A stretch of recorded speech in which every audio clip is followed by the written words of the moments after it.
दोस्तों, welcome back to my channel knowledgeable brain. और आज हम डिस्कस करने वाले हैं फ्रांसिस बेकन के essay of studies of parents and children के बारे में।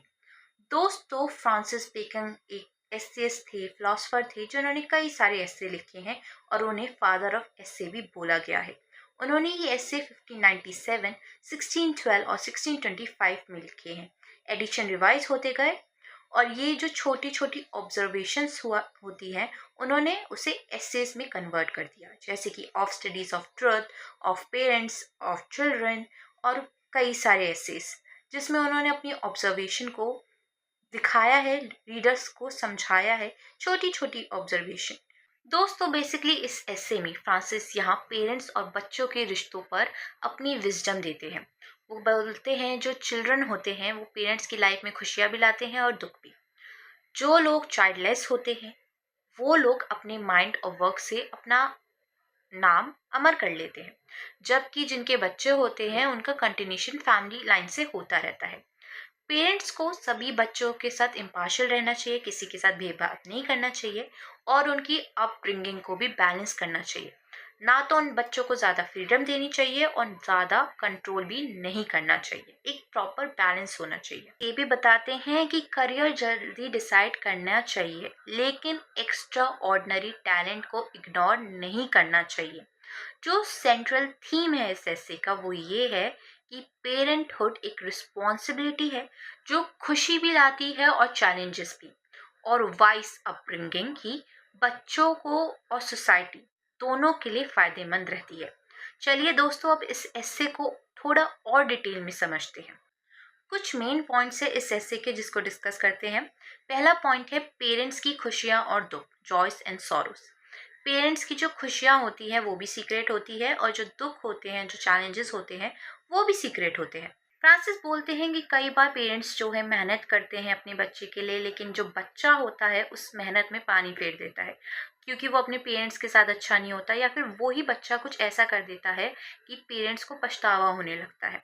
लेकिन वो ये भी कहते हैं कि जो पेरेंट्स होते हैं अब उन लोगों को डेथ का डर नहीं लगता, क्योंकि उन्हें लगता है अरे हमारी तो जनरेशन आगे बढ़ ही रही है। तो ये पॉइंट पहले उन्होंने डिस्कस किया अपने एस्से में। उसके बाद वो बात करते हैं चाइल्डलेस पीपल्स लेगेसी के बारे में। फ्रांसिस कहते हैं कि सबसे बड़े वर्क और फाउंडेशन उन्हीं लोगों के होते हैं जो चाइल्डलेस होते हैं। दोस्तों, पहले भी फ्रांसिस ने अपने एक एस्से में ऑफ मैरिड और सिंगल मैन में ये बात बोली है।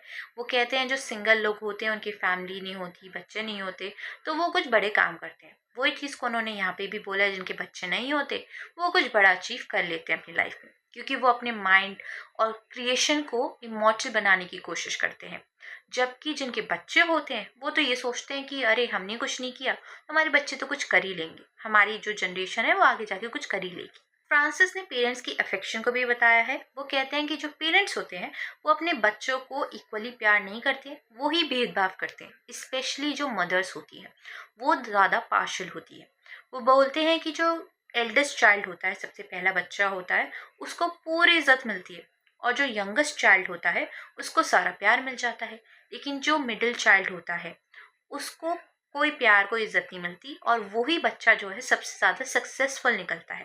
तो ये चीज़ यहाँ पे फ्रांसिस ने बताई है और साथ में ये भी कहा है कि पेरेंट्स को अपने बच्चों में भेदभाव नहीं करना चाहिए। फिर फ्रांसिस ने बात करी है अलाउंस और अपब्रिंगिंग की। वो कहते हैं कि पेरेंट्स जो है अपने बच्चों को बहुत ही कम पैसे देते हैं तो वो चीप आदतें सीख जाते हैं और गलत कंपनी में पड़ जाते हैं। लेकिन अगर उन्हें ऐसे ही छोड़ दें और पैसे भी दे दो तो वो और ज़्यादा स्पॉइल्ड हो जाएंगे। तो यहाँ पे फ्रांसिस ये बोलते हैं कि एक बैलेंस होना चाहिए। अथॉरिटी जो है वो बच्चों को दे भी दो, लेकिन उनके हाथ में पैसे नहीं देने चाहिए। इसके साथ ही फ्रांसिस ने यहाँ पे बात करी है कि जो सिबलिंग्स होते हैं उनमें भी एक दुश्मनी आ जाती है, और वो दुश्मनी आती है पेरेंट्स और टीचर की वजह से। क्यों? क्योंकि जो पेरेंट्स और टीचर्स होते हैं वो एक बच्चे को ज़्यादा प्रेफर करते हैं कि अरे अपने भाई को देखो, अपनी बहन को देखो, वो कितना अच्छा है पढ़ाई में, या फिर वो कितना अच्छा है, कितनी तमीज़ से रहता है।